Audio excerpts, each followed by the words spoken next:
مولانا Salman Bijnori official کے YouTube channel کو subscribe کریں اور بیل آئیکن پر کلک کریں۔ الرحمن الرحیم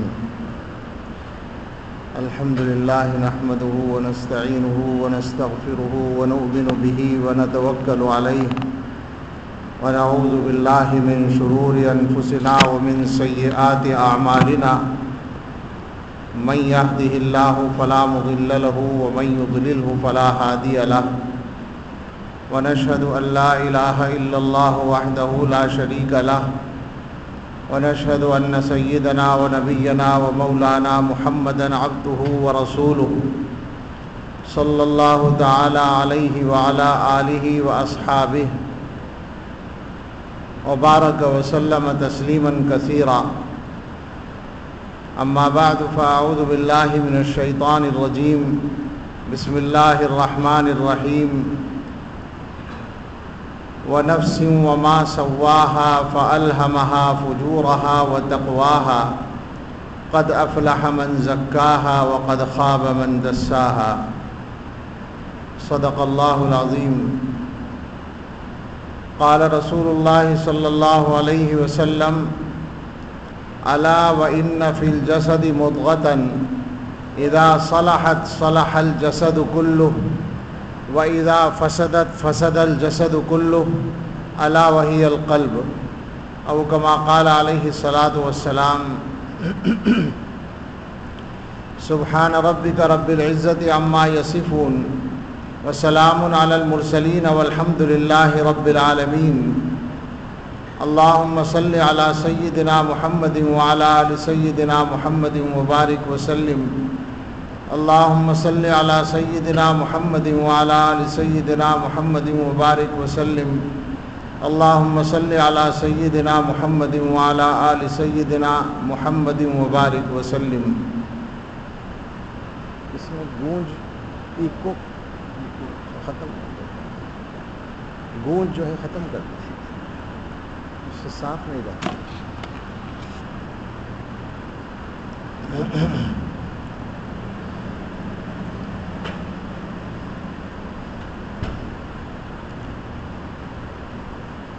اللہ تعالیٰ نے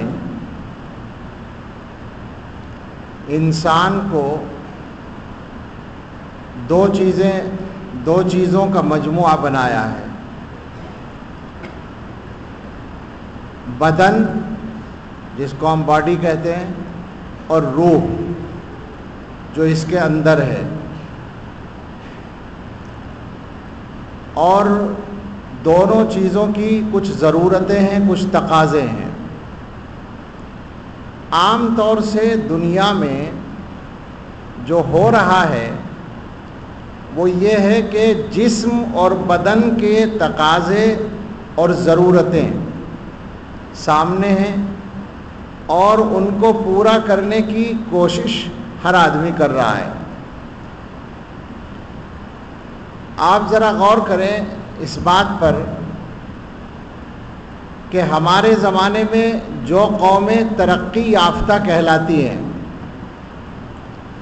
انہوں نے کس چیز پر محنت کی ہے؟ بدن پر، باڈی پر، جسم پر۔ ان کی ساری محنت، ساری ریسرچ، ساری ترقیات کا خلاصہ یہ ہے کہ انسان کا بدن اچھا ہو جائے اور انسان کو زیادہ آرام کی زندگی گزارنے کا موقع مل جائے۔ ہم تو یہ سنتے ہیں امریکہ وغیرہ میں باقاعدہ اس پر ریسرچ ہوتی ہے کہ آدمی کی عمر کیسے بڑھے، عمر بڑھانے کے لیے وہ محنت کرتے ہیں۔ آدمی بڑھاپے تک، زیادہ عمر کو پہنچنے تک کیسے طاقتور رہے، اس کا بدن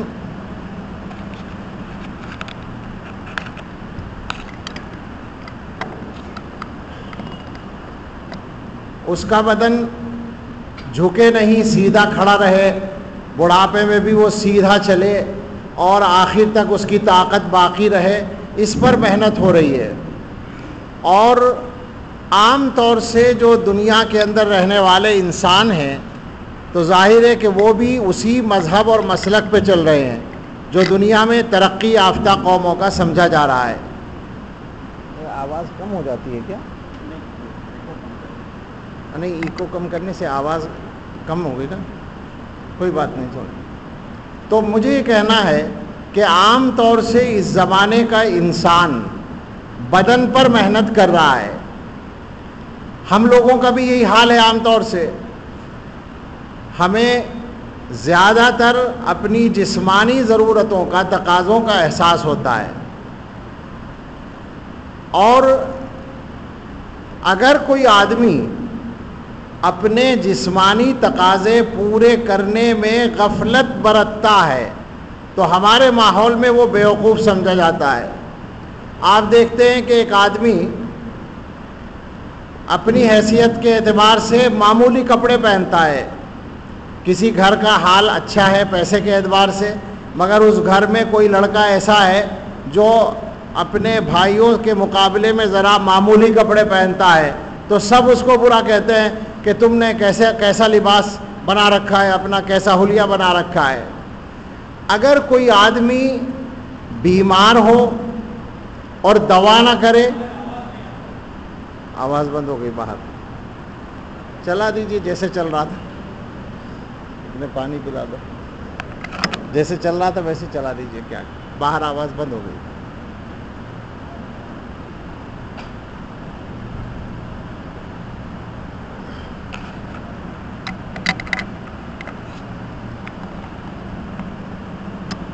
اگر کوئی آدمی بیمار ہو اور علاج نہ کرے، دوا نہ کھائے، تو ہر آدمی اس کو کہتا ہے کہ بھائی کتنی غلط بات ہے، تمہاری طبیعت خراب ہے، دوا کھانی چاہیے۔ تو کہنے کا مقصد یہ ہے کہ عام طور سے اس دنیا میں جو مزاج بنا ہوا ہے وہ یہ ہے کہ بدن کی ضرورتوں اور بدن کے تقاضوں کو پورا کرنا ہے، جبکہ یہ بات پکی ہے کہ انسان کے بدن کے مقابلے میں زیادہ اہمیت اس کی روح کی ہے۔ اور بالکل آسان سی بات ہے سمجھنا، جس دن انسان کے بدن سے اس کی روح الگ ہوتی ہے، مر جاتا ہے، تو آپ کو معلوم ہے فوراً اس کا نام ختم ہو جاتا ہے۔ روح جب تک ہے چاہے وہ کومے میں پڑا ہو، بالکل بے ہوش ہے، مگر بدن میں جان ہے، معلوم ہے کہ یہ زندہ ہے، تو جب تک اس کے بدن میں روح ہے اس کا نام باقی رہتا ہے۔ بھائی فلاں صاحب اسپتال میں ایڈمٹ ہیں، فلاں صاحب کی طبیعت خراب ہے، یہی کہا جائے گا۔ لیکن جیسے ہی انتقال ہوگا تو کہا جاتا ہے فلاں صاحب کا انتقال ہو گیا۔ اب وہ جو فلاں صاحب لیٹے ہوئے ہیں، وہ جو ان کی باڈی ہے، ڈیڈ باڈی، اس کو کیا کہتے ہیں کہ مولانا صاحب لیٹے ہیں، ڈاکٹر صاحب لیٹے ہیں، والد صاحب لیٹے ہیں، کوئی نہیں کہتا، نام بدل گیا، نام ختم ہو گیا۔ اب کہا جائے گا جنازہ رکھا ہے، اب کہا جائے گا نعش رکھی ہے، اب کہا جائے گا باڈی رکھی ہے، باڈی لائی جا رہی ہے۔ نام ختم ہو جاتا ہے فقط ایک روح کے نکلنے سے۔ اس سے پتہ چلتا ہے کہ انسان کے اندر جو دو چیزیں ہیں ان میں جسم تابع ہے، روح اصل ہے۔ ایک بات تو یہ ہے، ایک بات اور ہے سمجھنے کی کہ انسان کی روح کی بھی غذائیں ہیں جو اللہ نے مقرر کی ہیں، اور جسم کی بھی غذائیں ہیں جو اللہ نے مقرر کی ہیں۔ اگر جسم کو اللہ نے مٹی سے بنایا ہے تو جسم کی ساری ضرورتیں مٹی سے ہی متعلق رکھی ہیں، ساری غذائیں مٹی سے ملتی ہیں، کھانا پینا۔ میں کہتا ہوں پانی سب سے آسان مثال ہے، پانی اوپر سے آتا ہے مگر ہمیں مٹی میں سے ملتا ہے۔ ایسا نہیں ہے کہ ہمیں یہ کہا گیا ہو کہ بارش جب برسے تو آپ برتنوں میں پانی بھر لیں اور اس کو استعمال کریں، نہیں، اللہ تعالیٰ اس کو زمین میں بھرتے ہیں، زمین میں ذخیرہ کرتے ہیں، پھر وہاں سے ہمیں ملتا ہے۔ تو پتہ یہ چلا کہ بدن، جسم جو بنایا مٹی سے بنایا، ساری غذائیں مٹی سے آتی ہیں۔ روح اللہ تعالیٰ نے اوپر سے بھیجی ہے تو اس کی غذائیں وہیں سے آتی ہیں، ساری غذائیں وہیں سے ملتی ہیں، جن کا خلاصہ ہے اللہ کی وحی، اللہ تعالیٰ کی طرف سے آنے والے احکام اور ان پر عمل کرنے کی توفیق۔ اب عرض یہ کرنا ہے کہ ہمارا جو یہ زمانہ چل رہا ہے، یہ موضوع جو میں نے چھیڑا اس کی وجہ میں عرض کرتا ہوں کہ ہمارا جو یہ وقت چل رہا ہے، اس زمانے میں خاص طور سے جیسے ہندوستان کے کچھ علاقوں کے حالات ہیں، اور صحیح بات تو یہ ہے کہ ہندوستان کے نہیں بلکہ دنیا کے اکثر ملکوں کے حالات ہیں، ان حالات کی وجہ سے لوگ، ہمارے مسلمان بھائی خاص طور سے پریشان ہیں۔ پریشان ہونے پہ کوئی اعتراض نہیں، ظاہر ہے کہ جب مشکلات سامنے ہیں تو پریشانی ہوگی، فطری بات ہے، مگر پریشانیوں کے علاج طرح طرح کے تلاش کیے جا رہے ہیں، تجویز کیے جا رہے ہیں۔ کچھ کام ایسے ہیں جو واقعتاً مسلمانوں کو کرنے ہیں، مگر آپ ذرا اس پر غور کریں کہ جو ہمارے ذاتی حالات ہیں، ہر انسان کے اپنے حالات، وہ کیا واقعتاً ایسے ہیں کہ مسلمان ان حالات کے رہتے ہوئے کچھ کر سکتے ہیں؟ آپ سوچیں ذرا، حالات کیا ہیں؟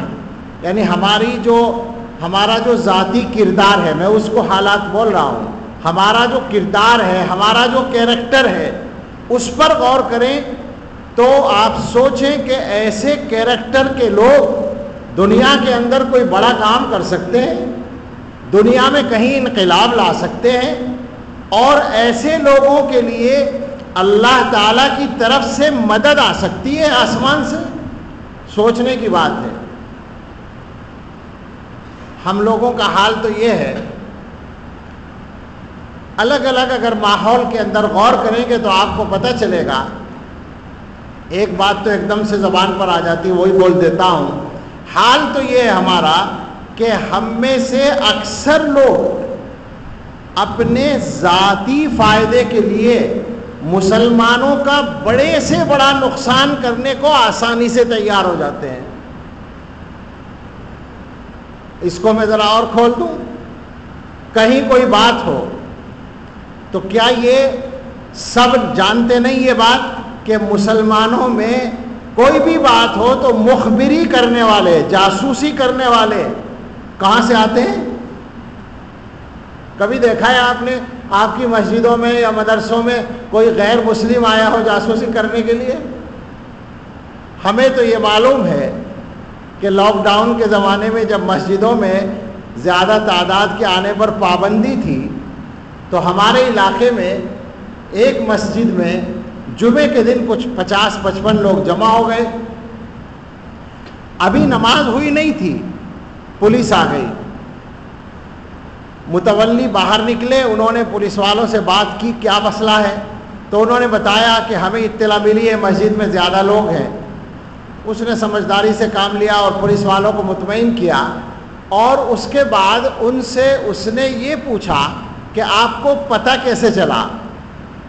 انہوں نے کہا فون آیا ہے، کال آئی ہے۔ اس نے کہا نمبر ہمیں ذرا دے دیں، وہ نمبر انہوں نے دے دیا، تو متولی صاحب نے مسجد میں آ کر جب وہ نمبر ڈائل کیا تو پہلی صف میں بیل بجی۔ سمجھے آپ؟ اب بتائیں ایسی قوم کے ساتھ اللہ کی مدد آئے گی یا ایسی قوم کوئی بڑا کام کر سکے گی؟ مجھے یہ کہنا ہے، یہ ایک مثال ہے جو آسانی سے سمجھ میں آ جاتی ہے، اور یہ حال میں آپ سے بتاؤں ہر جگہ کا ہے، ایسا نہیں ہے کہ صرف وہاں ہوا۔ میں نے بہت دور کے ایک علاقے میں، بمبئی کے علاقے میں جا کر ایک جگہ بیان کیا، اور وہاں اسی طرح کی بات کہی کہ کیا کریں مسلمانوں کا حال یہ ہے۔ تو بیان کے بعد ایک صاحب نے کہا کہ آپ کو کشف ہوتا ہے کیا؟ میں نے کہا کشف کا کیا موقع ہے یہاں؟ کہنے لگے جو آپ نے بیان میں کہا وہ یہاں بھی ہوتا ہے۔ تو میں نے کہا مجھے کشف نہیں ہوتا، یا ہوتا بھی ہو اگر تو یہ کشف کا مسئلہ نہیں ہے، بلکہ یہ مسئلہ ہے مسلمانوں کے حالات کا، مسلمانوں کے کریکٹر کا، مسلمانوں کے مزاج کا۔ مجھے کشف نہیں ہوا مگر میں مسلمانوں کا مزاج جانتا ہوں۔ ایک جگہ میں بیان کرنے گیا، گاؤں تھا چھوٹا سا، میں نے پوچھا کہ یہاں آبادی کا کیا تناسب ہے. پتہ چلا 70-75% مسلمان ہیں، تھوڑے سے دوسرے لوگ ہیں. اس کے بعد میں نے اگلا سوال کیا کہ یہاں کا پردھان کون ہے. آپ کیا کہتے ہیں؟ گاؤں کا جو مکھیا ہوتا ہے یہاں کیا بولتے ہیں؟ گاؤں میں تو بنتا ہوگا نا کچھ، سرپنچ وغیرہ کیا بولتے ہیں؟ نہیں گاؤں کا جو پٹیل. اچھا پتہ نہیں، قاضی. اچھا نہیں، ایک میونسپلٹی کا جیسے چیئرمین ہوتا ہے تو گاؤں جو گرام پنچایت جو ہوتی ہے، گاؤں کی جو ہوتی ہے، اس کا کیا کہلاتا ہے؟ یہاں چیئرمین ہی کہتے ہیں. تو میں نے پوچھا کہ اب گاؤں کا چیئرمین، گاؤں کا پردھان کون ہے؟ سوچنے کی بات ہے، 70 سے زیادہ مسلمان ہیں، 70% سے زیادہ مسلمان ہیں، اور میں یہ سوال کر رہا ہوں کہ گاؤں کا پردھان کون ہے. تو وہ جو اگلا آدمی تھا وہ سمجھدار تھا، وہ کہنے لگا کہ شاید آپ کو ہماری برادری کا مزاج معلوم ہے. ہمارے علاقے میں برادریاں بھی خوب چلتی ہیں. میں نے کہا کہ نہیں، مجھے تو آپ کی برادری کا پتہ بھی نہیں کہ کیا برادری ہے، آپ کے گاؤں کی آپ کی کیا برادری ہے مجھے نہیں معلوم، مگر مجھے مسلمانوں کا مزاج معلوم ہے، اس لیے پوچھ رہا ہوں. جب میں نے یہ پوچھا تو انہوں نے بتایا کہ ہمارے گاؤں کا پردھان غیر مسلم ہے. کیوں ہے؟ جب 70 مسلمان ہیں تو غیر مسلم کیوں ہے؟ وجہ ظاہر ہے، ہم ایک تو ہو ہی نہیں سکتے. اور ایک نہ ہونے کی وجہ کیا ہے؟ صرف ذاتی مفادات، صرف اپنے ذاتی مفادات، اور کوئی وجہ نہیں ہے. دنیا میں باتیں کرنے والے بہت سی باتیں کرتے ہیں، مسلکی اختلاف اور فلاں فلاں. مسلکی اختلاف بھی اسی وقت جھگڑے کا سبب بنتا ہے جب ذاتی مفاد اس سے جڑ جاتا ہے. کسی مولوی کا، کسی امام کا ذاتی مفاد جڑتا ہے تبھی تو مسئلہ کھڑا ہوتا ہے، ورنہ یوں تو مختلف مسلکوں کے لوگ آرام سے رہتے ہیں ایک ساتھ. حالات کو دیکھیں، آپ کردار کو دیکھیں، ہم لوگ کہاں کھڑے ہیں، اس کردار کے ساتھ ہم کیا کر سکتے ہیں، یہ سوچنے کی بات ہے. کردار یہ ہے، ایک آدمی، میں اپنی لائن کی بات پہلے کر لوں، ایک آدمی مدرسہ چلاتا ہے. اگر وہ مدرسے کا محتمم ہے تو اس کا اپنے عملے کے ساتھ کیا رویہ ہے؟ کیا واقعتاً ایمانداری سے وہ سب کے ساتھ انصاف کرتا ہے؟ کیا وہ لوگوں کی صلاحیتوں کے مطابق ان کو اہمیت اور مقام دیتا ہے اور ان کے ساتھ معاملہ کرتا ہے؟ میں اپنی لائن کی بات اچھی طرح جانتا ہوں، 99% ایسا نہیں ہوتا. معاف کریں مجھے، بات سب جگہ جا رہی ہے، میرا جی چاہتا ہے کہ کھول کے سب بات کہہ دوں. 99% انصاف کے ساتھ نہیں سوچا جاتا. اس کے الٹا مدرسے کا ملازم ہے، پڑھانے والا ہے، ہماری لائن، ہم مدرس ہیں، ہم پڑھانے والے ہیں. اکثر پڑھانے والوں نے طے کر رکھا ہے کہ ایمانداری سے پڑھا کر نہیں دینا ہے. کیا حال ہے مدرسوں کا، اور کیا حال ہے اسکولوں کا، کیا حال ہے تعلیم گاہوں کا؟ وہ جو اپنے منصب کے تقاضے ہیں، وہ جو اپنی ڈیوٹی ہے، وہ ڈیوٹی ایمانداری سے کتنے لوگ ادا کرتے ہیں؟ ذرا سوچیں اس کو. اسی طرح سے اگر کوئی مسلمان کوئی فیکٹری چلاتا ہے، کوئی ادارہ چلاتا ہے، کوئی کارخانہ چلاتا ہے، کچھ اور چلاتا ہے، تو وہاں بھی دونوں طرف کا کیا کردار ہے دیکھ لیا جائے. اکثر لوگوں کا صحیح نہیں ملے گا، بہت کم لوگ ہیں جو ہمدردی کرنے والے ہیں. بلکہ یہ جو زمانہ گزرا ہے، لاک ڈاؤن کا زمانہ، اس میں تو ہم لوگوں کی اخلاقی کمزوریاں اور آپس میں ایک دوسرے کے ساتھ ہمدردی نہ کرنے کی بات اتنی کھل کر سامنے آئی ہے کہ حیرت ہو گئی ہے اور خون کے آنسو رونے کو جی چاہتا ہے. میرے علم میں واقعات ہیں، کیا کریں، کہے بغیر کام نہیں چلتا اور ہر بات کہنے کی نہیں ہوتی. مگر یہ معلوم ہے، ایک مدرسے میں پڑھانے والا آدمی، مدرسہ بند ہو گیا، مدرسے والوں نے تنخواہ دینا بند کر دیا. اب وہ غریب کیا کرے گا؟ وہاں کیسے رہے گا کرائے کے مکان میں. وہ وہاں سے اپنے گاؤں میں اپنے گھر میں واپس آ گیا بچوں کو لے کر. پہلے وہ پڑھاتا تھا مدرسے میں، وہاں کرائے کے مکان میں رہتا تھا. مدرسے سے تنخواہ بند ہو گئی، وہ واپس گھر آ گیا. گھر میں اس کے ماں باپ ہیں اور اس کے بھائی بہن ہیں، مگر گھر میں آنے کے بعد ایک آدھ مہینہ گزارنا مشکل ہو گیا بھائیوں کی طرف سے بھی اور باپ کی طرف سے بھی، یہ کہ پیسہ لاؤ کماؤ، ہمارے اوپر کب تک گزارا کرو گے. جبکہ باپ کی زمین بھی ہے اور باپ کی اس زمین میں اس بیٹے کا حصہ بھی ہے. تب یہ حال ہے ہمارا. ایک مدرسے میں پڑھانے والا، آپ سوچیں ذرا، میں خالی محتمموں کی بات نہیں کر رہا، ماں باپ کی بات ہو رہی ہے. مدرسے میں پڑھانے والا آدمی مدرسے میں پڑھا رہا ہے اور اس کے گھر پر جو اس کا کمرہ ہے، برسات کے موسم میں چھت کے اندر کچھ ایک کڑی گر گئی، لکڑی ہوتی ہے نا، وہ ایک ٹوٹ گئی اور وہاں سے چھت ٹوٹ گئی. کچا گھر تھا، لینٹر نہیں تھا. اس نے اپنے باپ سے کہا فون پر کہ آپ چھت ٹھیک کرا دیں، میں آ کر پیسے دے دوں گا. تو باپ نے کہا پیسے پہلے چاہیے. یہ ہماری اخلاقیات ہے اور یہ ایک جگہ کا قصہ نہیں ہے. اور اگر اس کو اور پھیلا لیں آپ، شوہر بیوی کے مسائل کی طرف چلے جائیں تو کیا صورتحال ہے. اکثر جگہ جو بگاڑ ہے وہ عجیب و غریب قسم کا ہے. کوئی آدمی دوسرے کے حق اور دوسرے کے مزاج کو سمجھنے کے لیے تیار نہیں ہے. میں جانتا ہوں ایسے لوگوں کو، ذاتی طور پر جانتا ہوں جو دیندار ہیں. دیندار کسے کہتے ہیں ہمارے ہاں؟ کرتا پاجامہ، ٹوپی، داڑھی اور نماز، یہ تو کہلاتا ہے دیندار. نماز پڑھتے ہیں، کرتا پاجامہ، ٹوپی، داڑھی سب چیزیں ہیں، تو ظاہر ہے کہ وہ گویا مہر لگی ہوئی ہے دینداری کی، مگر وہ بیوی کے ساتھ برا سلوک کرتے ہیں. خاص طور سے اگر بیوی کمزور گھرانے سے ہے، اس کے ماں باپ طاقتور نہیں ہیں، اس کے ماں باپ پیسے والے نہیں ہیں، تو کیا مسلمانوں میں ایک بڑی تعداد نہیں ہے جو اپنی بیویوں کے ساتھ برا سلوک کرتی ہے فقط اس وجہ سے کہ وہ کمزور ہیں؟ یہ کوئی راز نہیں ہے، معلوم ہے یہ سارے واقعات. اور پھر بھی ہم دیندار رہتے ہیں، ہماری دینداری میں کوئی فرق نہیں آتا. میں جانتا ہوں اس کا الٹا بھی ہے. بہت ساری جگہ پر وہ بیوی شوہر بنی ہوئی ہے، یہ بھی ہمیں معلوم ہے، اور ظاہر ہے کہ وہ ایک مصیبت ہے. مسئلہ کیا ہے؟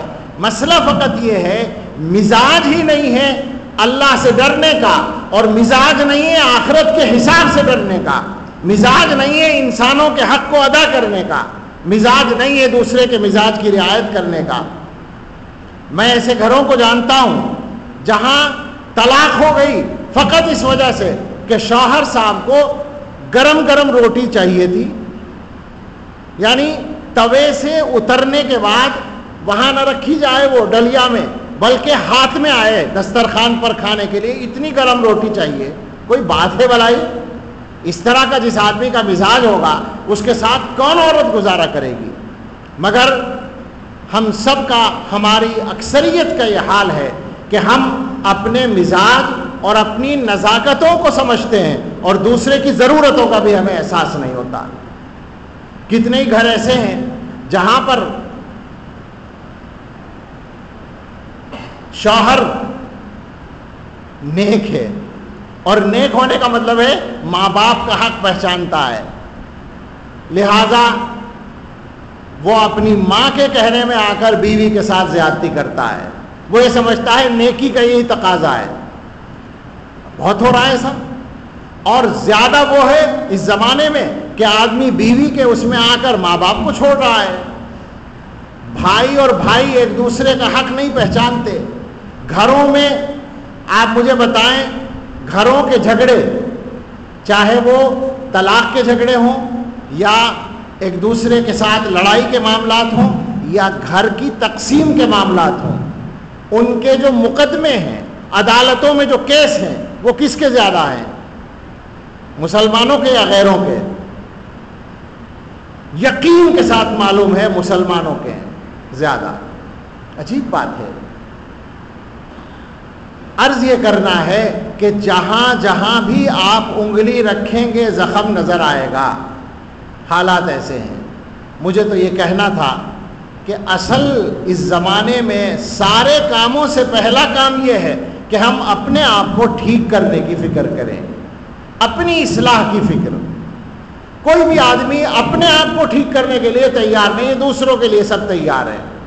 جو کچھ کہا جاتا ہے, میں ایک ٹیسٹ لیتا ہوں, آپ سے کہتا ہوں, جو کچھ کہا جاتا ہے ایمانداری سے بتائیے یہی ذہن میں آیا نا آپ کے کہ دوسروں کے لیے کہا جا رہا ہے؟ معاف فرمائے, ہر جگہ یہی ہوتا ہے کہ جب مجمع میں کوئی بات کہی جاتی ہے, پورے مجمع میں ہر آدمی سوچ کر بتائے کہ وہ یہ سمجھ رہا ہے کہ مجھے کہہ رہے ہیں یا یہ سمجھ رہا ہے کہ دنیا والوں کو کہہ رہے ہیں. سب یہی سوچ رہے ہیں کہ لوگوں کو کہا جا رہا ہے میں تو بالکل ٹھیک ہوں. ہر آدمی یہ سمجھے بیٹھا ہے کہ میں تو بالکل ٹھیک ہوں, میرے تو سارے معاملات ٹھیک ہے, میں تو صحیح ہوں. یہ جو بیٹھے ہیں سارے کمبخت, ان کو کہا جا رہا ہے. ایسے ہی سوچتے ہیں لوگ. میں مذاق نہیں کر رہا ہوں, تکلیف میں بول رہا ہوں. عام طور پر یہی مزاج ہے ہم لوگوں کا. اپنے آپ کو ٹھیک کرنے کے لیے ہم تیار نہیں ہیں. بڑے سے بڑا آدمی اور چھوٹے سے چھوٹا آدمی, پڑھا لکھا آدمی بھی اور جاہل آدمی بھی. غور کریں, مزاج بنائیں, ایک مزاج بنائیں اپنے حالات پر. میں حالات کا لفظ بولتا ہوں, لوگ دنیا کے حالات پہ چلے جاتے ہیں, میں کردار کی بات کرتا ہوں. اپنے کردار پر نظر ڈالتے رہیں. اس کو ایک مثال سے سمجھیں. آج کل ڈاکٹروں کا مشورہ ہوتا ہے کہ بھائی ہر سال باڈی چیک اپ کراتے رہنا چاہیے, فل باڈی چیک اپ. اور جن لوگوں کو اللہ نے موقع دیا وہ کراتے بھی ہیں, ہوتا ہے نا. یہ کیا ہے باڈی چیک اپ؟ یہ نظر ثانی ہے اپنے بدن پر. ہر سال دیکھتے رہو تمہارے بدن میں کوئی خرابی تو نہیں آ گئی. اچھا, یہ کام فل باڈی چیک اپ تو کم لوگ کراتے ہیں, مگر اتنا تو سبھی کرتے ہیں کہ بخار ہو گیا تو تھرمامیٹر سے چیک کر لیں بخار کتنا ہے. یہ تو کرنا ہی پڑتا ہے, اور پھر دوا لے لیتے ہیں. تو بدن کی بیمار بات وہیں آ رہی ہے. بدن کی بیماری کے سلسلے میں ہم لوگ غافل نہیں ہوتے عام طور پر. اور اگر کوئی غافل ہوتا ہے تو نکو بنتا ہے, لوگ اس کو برا کہتے ہیں کہ بخار تھا دوا کیوں نہیں لی, شوگر ہے تم نے ٹیسٹ کیوں نہیں کرائی. آپ نے دیکھا ہوگا بہت سے لوگ شوگر کے بارے میں لاپرواہی کرتے ہیں تو دوسرے ان کو کہتے ہیں کہ بھئی یہ غلط بات ہے, شوگر ہے تو ذرا دھیان رکھنا چاہیے, ٹیسٹ کرانا چاہیے, دوا لینی چاہیے, پرہیز کرنا چاہیے. یہ سارے تقاضے جسم کے ہیں جو ہم پورے کرتے ہیں. تو پھر ہمیں اپنی روح کے تقاضوں کی فکر کیوں نہیں ہوتی؟ کیوں اپنے آپ کو ٹھیک کرنے کی کوشش نہیں ہوتی؟ میں آپ سے کہتا ہوں, ہر آدمی سے الگ الگ, میں دنیا بھر کو نہیں کہہ رہا, جہاں تک بات پہنچے وہ سب مخاطب ہیں, مگر ہر آدمی یہ سوچ کر سنے کہ مجھ سے کہا جا رہا ہے, میں بھی سوچوں. ہر چیز پر نظر ڈالتے رہیں کہ میری زندگی میں اللہ کی ناپسندیدہ کیا کیا بات چل رہی ہے. ہمارے بہت سے ذاتی گناہ ہوں گے جو ہم چھپ کر کرتے ہوں گے, جن کا کسی کو پتہ نہیں چلتا ہوگا. وہ بھی گناہ ہیں, بڑے گناہ ہیں, ان سے بھی توبہ چاہیے, مگر اس سے بھی بڑھ کر ان گناہوں سے توبہ کی ضرورت ہے جو ہم لوگوں کے سامنے کرتے ہیں اور لوگوں کے ساتھ کرتے ہیں. بہت سارے لوگ ایسے ہیں جن میں تمام خوبیاں ہیں مگر مزاج میں بڑائی ہے, تکبر ہے, اور ان کو احساس بھی نہیں ہوتا کہ ہم کوئی گناہ کر رہے ہیں, حالانکہ بدترین گناہ ہے. آپ سوچیں ذرا کہ ایک آدمی بیمار ہو اور اس کو بیماری کا احساس بھی نہ ہو تو خطرناک بن جاتی ہے نا بیماری. کینسر کیوں خطرناک ہوتا ہے؟ کینسر کی بیماری جو خطرناک ہے وہ کیوں ہے؟ اس لیے کہ عام طور سے اس کا پتہ پہلے اسٹیج میں نہیں چلتا, دوسرے تیسرے اسٹیج میں جا کر پتہ چلتا ہے اور اس وقت تک وہ خطرناک ہو چکا ہوتا ہے. تو یہی معاملہ ہم لوگوں کا ہے. ہمارے دماغ میں تکبر ہے تو اب ہمیں پتہ ہی نہیں, احساس ہی نہیں کہ ہم کوئی گناہ کر رہے ہیں. ہم تو نمازیں بڑی اچھی اچھی پڑھ رہے ہیں, ہم سب کے ساتھ بظاہر اخلاق بھی برت رہے, مگر ہمارے دماغ میں بڑائی ہے, ہمیں احساس بھی نہیں ہو رہا ہے کہ ہمارا کوئی بڑا گناہ مسلسل چل رہا ہے. بڑے اچھے آدمی ہیں, اخلاق بھی بظاہر بہت اچھے ہیں, مگر مزاج میں, دل میں لوگوں کے ساتھ حسد بھرا ہوا ہے, جل رہے ہیں لوگوں سے, اب سمجھ رہے ہیں کہ ہم تو بڑے نیک ہیں، ہم تو دیندار ہیں، ہم تو دین پہ چل رہے ہیں، مگر حسد اتنا بڑا گناہ جو دوسری نیکیوں کو بھی جلا رہا ہے اور وہ چل رہا ہے. تو اسی طرح سے بہت ساری بیماریاں ہیں. عرض یہ کرنا ہے، خلاصہ فقط یہ ہے کہ اپنی اپنی اصلاح کی مسلسل فکر کرتے رہنا چاہیے.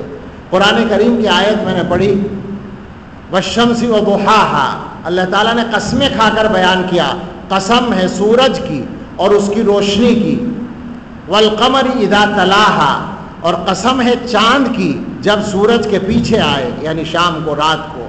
والنہار اذا جلاہا، اور قسم ہے دن کی جب وہ سورج کو اور روشن کر دے، دن کا، صبح کا وقت، دوپہر کا. واللیل اذا یغشاہا، اور قسم ہے رات کی جب وہ سورج کو چھپا دے. آگے کیا ہے؟ والسماء وما بناہا، اور قسم ہے آسمان کی اور اس ذات کی جس نے آسمان کو تعمیر کیا، بنایا. والارض وما طحاہا، اور قسم ہے زمین کی اور اس ذات کی جس نے زمین کو پھیلایا. ونفس وما سواہا، اور قسم ہے جان کی اور اس ذات کی جس نے جان کو درست بنایا. فَأَلْهَمَهَا فُجُورَهَا وَتَقْوَاهَا، اور اس کو نافرمانی اور تقوی یعنی دینداری اور بے دینی، اچھائی اور برائی، نیکی اور بدی، دونوں کا طریقہ اس کو الہام کر دیا، یعنی دونوں کی صلاحیت اس کے اندر رکھ دی. یہ ساری قسمیں کھا کر فرمایا قد افلح من زکاہا وقد خاب من دساہا. کامیاب وہ آدمی ہے جس نے نفس کو سدھار لیا، پاکیزہ بنا لیا، اور ناکام وہ آدمی ہے جس نے اس کو برائیوں میں دفن کر دیا. اتنی ساری قسمیں کھا کر اللہ تعالیٰ ایک مضمون بیان فرما رہے ہیں کہ جو اپنے آپ کو ٹھیک کرنے کی فکر کرے وہ کامیاب ہے، اور جو برائیوں میں دفن کرے وہ ناکام ہے. رسول اللہ صلی اللہ تعالیٰ علیہ وسلم نے چھوٹا سا ایک ٹکڑا ارشاد فرمایا، ایک حدیث کا چھوٹا سا ٹکڑا ہے، الا وان فی الجسد مضغۃ، خبردار بدن میں ایک گوشت کا ٹکڑا ہے، اذا صلحت صلح الجسد کلہ، جب وہ ٹھیک ہوتا ہے تو سارا بدن ٹھیک ہو جاتا ہے. وَإِذَا فَسَدَتْ فَسَدَ الْجَسَدُ كُلُّهُ، اور جب وہ خراب ہوتا ہے تو سارا بدن خراب ہو جاتا ہے. الا وہی القلب، وہ دل ہے، خبردار وہ دل ہے. ہمارے زمانے میں ڈاکٹر لوگوں نے کہا کہ یہ تو بیماری کے اعتبار سے بھی صحیح ہے، اگر دل خراب ہو جائے تو سارا بدن خراب ہو جائے گا، بچے کا کہاں پھر. لیکن حدیث جو کہہ رہی ہے اس سے مراد یہ گوشت کا یا خون کا لوتھڑا نہیں ہے جس کے اندر سے خون کی پمپنگ ہوتی ہے، بلکہ اس کے اندر جو اللہ تعالیٰ کی طرف سے ایک صلاحیت رکھی گئی ہے اچھائی اور برائی کی، وہ مراد ہے. اس پر پھر کبھی بات کریں گے، لیکن سمجھنے کی بات یہ ہے کہ اس دل کو ٹھیک کرنا ہمارے لیے ضروری ہے. کم سے کم اتنا تو ٹھیک ہو جائے کہ اپنی برائی کا احساس پیدا ہو جائے. ایسا نہ ہو، اتنے بے حس نہ ہو جائیں ہم کہ برائیوں کا احساس ہی ختم ہو جائے. کم سے کم اتنا بیدار ہو دل کہ برائی کا احساس ہو، گناہ ہو جائے تو پریشانی پیدا ہو، غم ہو. حدیث میں یہ الفاظ آئے ہیں اذا سرت کا حسنتک وساءت کا سیئتک فانت مومن، جب تمہیں تمہاری نیکی سے خوشی ہو اور گناہ سے غم ہو تو تم ایمان والے ہو. آپ سوچیں ذرا، ہم میں اکثر لوگوں کا کیا یہ حال نہیں ہو گیا کہ گناہ ہو جائے اور کوئی غم نہیں ہوتا، نیکی کریں تو کوئی خاص احساس نہیں ہوتا، بس جیسے چل رہا ہے اسی طرح زندگی غفلت کے ساتھ گزر رہی ہے. یہ خطرناک بات ہے. ہمیں سب کو اس سے اپنے آپ کو نکالنا ہے اور غفلت چھوڑ کر ہوشیاری پیدا کرنی ہے. اپنے آپ کو ٹھیک کرنے کے لیے ہمیشہ کوشش کرنی ہے، مستقل نظر رکھنی چاہیے اپنے اوپر کہ میں غلط تو نہیں چل رہا ہوں، مجھے اپنے آپ کو ٹھیک کرنا ہے. اللہ ہمیں توفیق عطا فرمائے. آمین. وآخر دعوانا رب العالمین. دعا کرنا. اور آج انشاءاللہ 11:30 بجے دوبارہ بیٹھیں گے. 2-4 منٹ اوپر نیچے بھی ہو سکتے ہیں. ہمارے یہ اس لیے کہہ دیا کہ یہاں ہمارے جو ساؤتھ کے لوگ ہیں ان کے یہاں 11:30 کا مطلب 11:30 ہی ہوتا ہے۔ ہم جو نارتھ والے ہیں ہمارے یہاں 11:30 پونے 12 تک بھی جا سکتے ہیں اور اس کے آگے پیچھے بھی ہو سکتے ہیں۔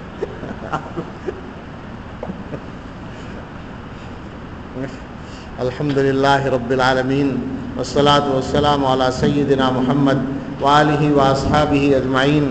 ربنا آتنا فی الدنیا حسنۃ وفی الآخرۃ حسنۃ وقنا عذاب النار۔